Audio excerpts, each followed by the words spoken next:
নামাজ তোমার কাজা করার সুযোগ নাই ভাই। সির্ফ দুটো জায়গা আলাদা, একটু শুনে রাখুন, কাজে লাগবে। দুটো জায়গা, একটি হলো কোথাও যদি জমিনে দৃশ্যমান নাপাক থাকে ওই জায়গাটায় নামাজ পড়ো না। সাপোজ গোয়ালঘর কিংবা কোনো মাঠের জায়গায় দেখছি পেশাব পায়খানা করে রেখেছে একটা সাইড, এই জায়গাটায় নামাজ পড়ো না। আর অন্য ধর্মের লোকেরা যে জায়গাটাকে তাদের উপাসনালয় বানিয়েছে, ফর এক্সাম্পল মন্দির, গির্জা, গুরুদ্বার, এগুলো তাদের উপাসনালয়, ওরা বানিয়ে রেখেছে, তোমরা ওইখানটায় নামাজ পড়ো না।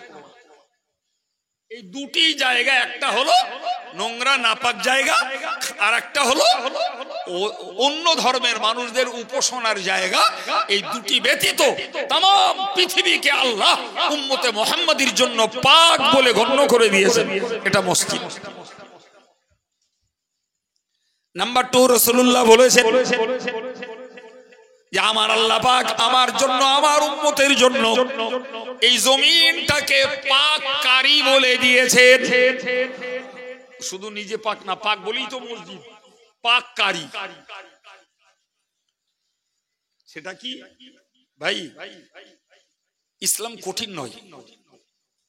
আল্লাহ কোরআনে বলেছেন ইউরিদুল্লাহু বিকুমুল ইউসরা ওয়ালা ইউরিদু বিকুমুল উসরা। আল্লাহ পাক তোমাদেরকে কখনো কঠিন কিছু করে দিতে চান না, আল্লাহ সব সময় চান সহজ করে দিতে। আমাদের দেশে কিছু এঁচড়ে পাকা লোক আছে, জি, এরা বলে রে বাদ দিন, মৌলবীদের ঘোরানোর কল আছে। আরে জাহেল, মৌলবীর বাপের ধর্ম না ইসলাম। মৌলবীর নিজস্ব ঘোরানোর কোনো জায়গা নাই, বরং তুই মূর্খ, পড়িসনি তাই ঘোরানোর কল তুই জানিস না। ঘোরানোর কল মৌলবীর নিজস্ব পাওয়ার নয়, ও পাওয়ার শরিয়ত দিয়ে রেখেছে। এই কথা বুঝতে পারছেন না? সে উদাহরণ দিলে আবার অনেক সময় যাবে, উদাহরণ আর দেবো না। তবে যেটা বলি সেটা বাস্তব সত্য। লোকে বলে মৌলবীদের ঘোরানোর কল আছে, ভাই ও সত্যি কথা, সত্যি কথা না মিথ্যা কথা। ইসলাম কোন মৌলবীর পৈতৃক সম্পত্তি নয় যে যে যার মতন ঘুরিয়ে ফিরিয়ে যেটা স্বার্থে আসবে সেটা মেনে নেবে, বরং যে পড়ে তার জন্য পথ খুঁজে পায় সে। তুমি পড়ো না, বোঝো না। জি সম্মানিত ভাইরা আমার, আল্লাহ বললেন বান্দারে আমি তোদের জন্য ধর্মটাকে সহজ করে দিয়েছি, ধর্ম তোদের জন্য কঠিন করিনি।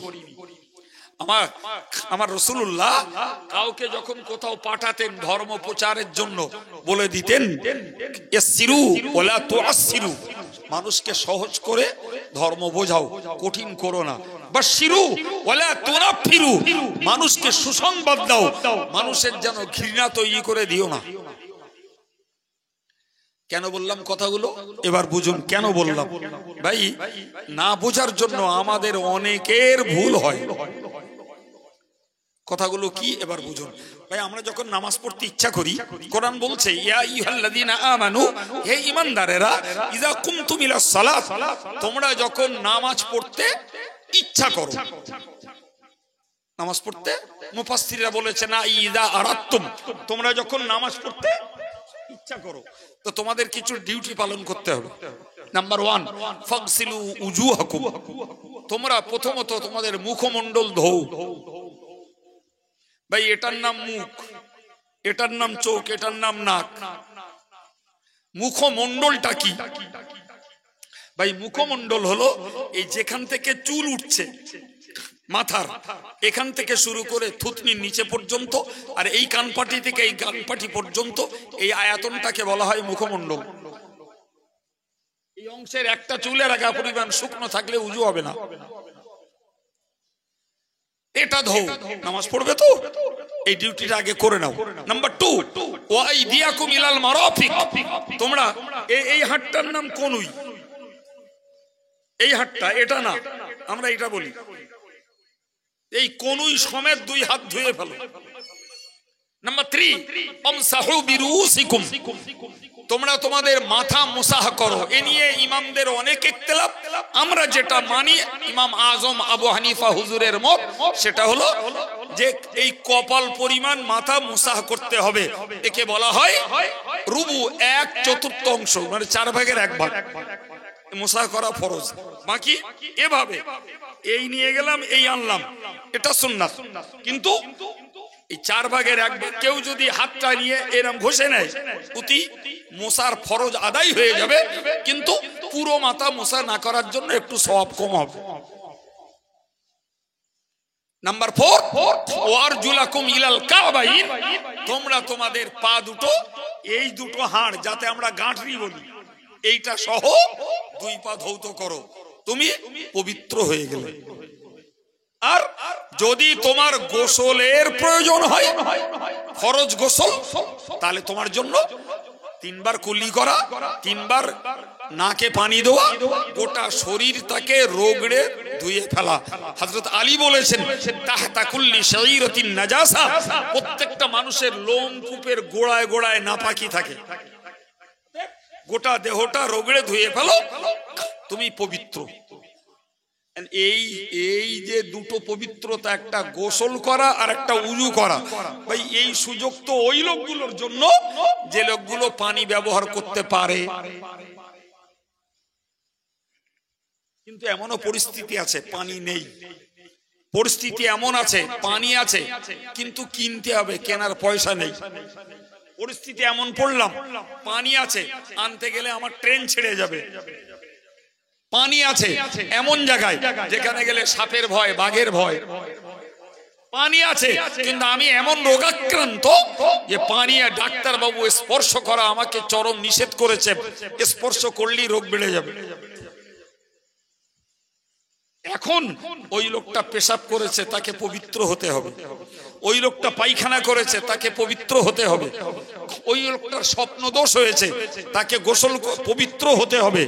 ওই লোকটা স্ত্রী সহবাস করেছে, তাকে পবিত্র হতে হবে। আমি যেটা বললাম আমাদের ভুল, যে সত্যি যদি আপনার পক্ষে পানি ব্যবহার করার কোন সুযোগ না থাকে, আল্লাহ বললেন ফাতায়াম্মামু সাঈদান তাইয়্যিবা, তখন তোমরা এই পবিত্র ভূমি মাটিতে পবিত্র হওয়ার ইচ্ছা করো। কি পদ্ধতি? একবার 2 হাত মাটিতে মারো, মেরে এই মুখমণ্ডলটাকে মোসা করো। আর একবার মাটিতে মারো, 3 আঙ্গুল এভাবে নাও, পরের বারে এই 2 আঙ্গুল দিয়ে এভাবে নিয়ে যাও, এরপরে এই হাতের 3 আঙ্গুল দিয়ে এভাবে নাও, পরের ভাবে এই 2 আঙ্গুল দিয়ে এভাবে মুছে নিয়ে যাও। তোমার গোসলের প্রয়োজন, উজুর প্রয়োজন, তুমি পবিত্র। একটু চিল্লে বলেন। এই সুযোগ, এই মশলা না জানার কারণে কেতনা মানুষ নামাজি অথচ নামাজ কাজা করে ফেলে। এবার বলেন ধর্ম সহজ না কঠিন? আপনি না জানলে বলবেন মৌলবীর ঘোরানোর কল আছে। জি, এই যে সর্বনাশ, কোরআন স্পষ্ট বলেছে, আও জাআকুম আও জাআহাদুম মিনকুম মিনাল গায়িতি আও লামাসতুমুন নিসা, তুমি যদি পেশাব করে আসো, পায়খানা করে আসো, আর তুমি যদি দৈহিকভাবে গোসলের যোগ্য অপবিত্র হও, সেক্ষেত্রেও পানি ব্যবহার করার সুযোগ না থাকলে তুমি এই মাটিতে 2 বার হাত মেরে, একবার মুখ মোছা করো আর একবার হাত মোছা করো, তুমি পবিত্র। তোমার জন্য নামাজ পড়াও জায়েজ, কোরআন ছুঁয়ে কোরআন তেলাওয়াত করাও জায়েজ। কেতনা লোক এই জাতীয় পরিস্থিতি, দৈহিক রোগ, পানি ব্যবহার, কত লোক ব্যান্ডেজ করা আছে তা নামাজ পড়ে না। আরে তোমার ব্যান্ডেজ আছে তো কি আছে, তুমি বাকি অংশগুলো ধোও, ব্যান্ডেজের উপর দিয়ে ভিজে হাতটা মুছে নাও। সুবহানাল্লাহ বলেন। তুমি পবিত্র, তুমি পবিত্র। নামাজ কাজা করো না। মাটি নেই এমন জায়গা নেই, সুতরাং পানি তোমার রোগে, পানি ব্যবহার করতে পারছো না, জ্বর বেড়ে যাবে, ব্রঙ্কাইটিস বেড়ে যাবে, পানি ব্যবহার করলে তোমার ঘায়ের ক্ষত বেড়ে যাবে। ছাড়ো তুমি পানি, মাটিতে তায়াম্মুম করো, নামাজ পড়ো। হসপিটালাইজ পেশেন্ট, 5 ওয়াক্ত নামাজি, বাকায়দা নামাজ কাজা করছে। কি ব্যাপার ভাই? বলছে উজু করার সুযোগ পাচ্ছি না। আমি বলি সেই কি কথা, উজু করার সুযোগ পাচ্ছেন না, কি হয়েছে? এক ডলা মাটি এনে রেখে দিলেই তো মিটে যায়। তা তো জানি না, অথচ বোনোফাইড মুসল্লি, নিত্য মুসল্লি, ভেবেছে এই অবস্থায় নামাজ পড়লে হবে না, নামাজ কাজা করছে। কাউকে জিজ্ঞেস করছে, বলছে হুজুর শরীর পাক নেই। হতে পারে শারীরিক কোনো নাপাকি। আমি তা কি হয়েছে? তায়াম্মুম করো। তো তায়াম্মুম করলে হবে হুজুর? আরে বলছি, তারপরেও আবার হিসাব নিতে হচ্ছে। এবার বলুন, আমি আগে যে কথাটা বলেছি, না জেনে আমরা অনেকে ভুল করি, ঠিক বলেছি না ভুল বলেছি আমি? তবে কেউ যদি ছুতো ধরো বাবা, তাহলে বলো ঠেসন খেতে হবে আল্লাহর কাছে। ছুতো ধরার একটা গল্প বলবো? গল্প তো বলিনি, 1 মিনিট বলে ফেল দিচ্ছি। বছর 20 আগে এই পাশে আসের কোন একটা মসজিদে জলসা, সেখানে দাওয়াত আমার মতন একটা খুচরো লোকের, আর সেইরাম বড় সেঙ্গাড়ি একটা হুজুরি।